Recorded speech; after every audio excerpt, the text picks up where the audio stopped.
Hello అండి, welcome to Sridevi kitchen. ఇవాళ మన శ్రీదేవి కిచెన్లో నేను వండబోయే రెసిపీ ఏంటంటే మాసం ములక్కాడ కర్రీ అండి. చాలా బాగుంటుంది అనమాట ఈ మాసం ములక్కాడ కూర అనేది.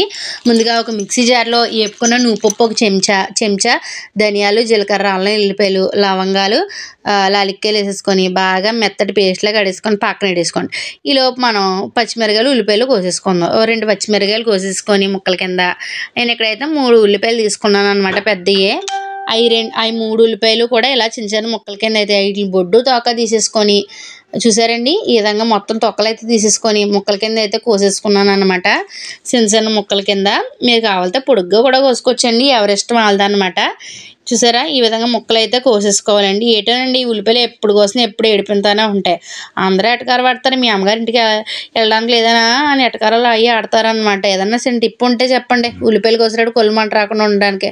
ఇలా ఉల్లిపాయలు కోసుకున్న తర్వాత పొయ్యి మీద మంట పెట్టుకొని ఇలాగా ఎప్పుడు పెనం ఏదన్నా పెట్టేసుకొని కూరకు సరిపడా నూనె వేసేసుకొని, నూనె కాగిపోయిన తర్వాత ఉల్లిపాయ ముక్కలు, పచ్చిమిరకాయ ముక్కలు వేసేసి ఉప్పు కూడా వేసేసి బాగా ఎర్రగా వేపేసుకోండి. వేపేసుకున్న తర్వాత ఇలా ఎర్రగా వేపేసుకోవాలండి. ఎగిపోయిన దాంట్లో కడిగి పక్కన పెట్టుకున్న మాంసం ఏదైతే ఉందో ఆ మాంసాన్ని అంతటిని కూడా ఇందులో వేసేసుకొని బాగా కలిపేసుకోవాలండి. అడుగు నుంచి పై దాకా మాంసాన్ని కలిపేసుకుంటే మీకు బాగా ఉల్లిపాయలు అనేవి పైకి కిందకు వస్తాయి అనమాట. లేకపోతే ఉల్లిపాయలు అడుగు ఉండిపోయి మాడిపోతాయండి.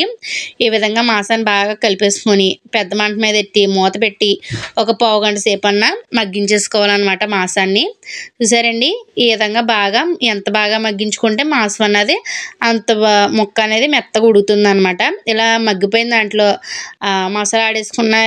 మసాలా ఏదైతే ఆడుకున్నది ఉందో అదంతా కూడా అందులో వేసేసి పావు చెంచా పసుపు, 2 చెంచాలు కారం కూడా వేసేసుకొని బాగా కలిపేసుకోవాలండి. ఈ మసాలా, పసుపు, కారం ఇవన్నీ కూడా ముక్కలకి పట్టే విధంగా బాగా కలిపేసుకొని మూత పెట్టి 5 నిమిషాలకు ఒకసారి కలుపుతూ మగ్గించుకుంటే ఆ ఉప్పు, కారం, మసాలాలు అన్నీ కూడా ముక్కలకి బాగా పడతాయి అన్నమాట.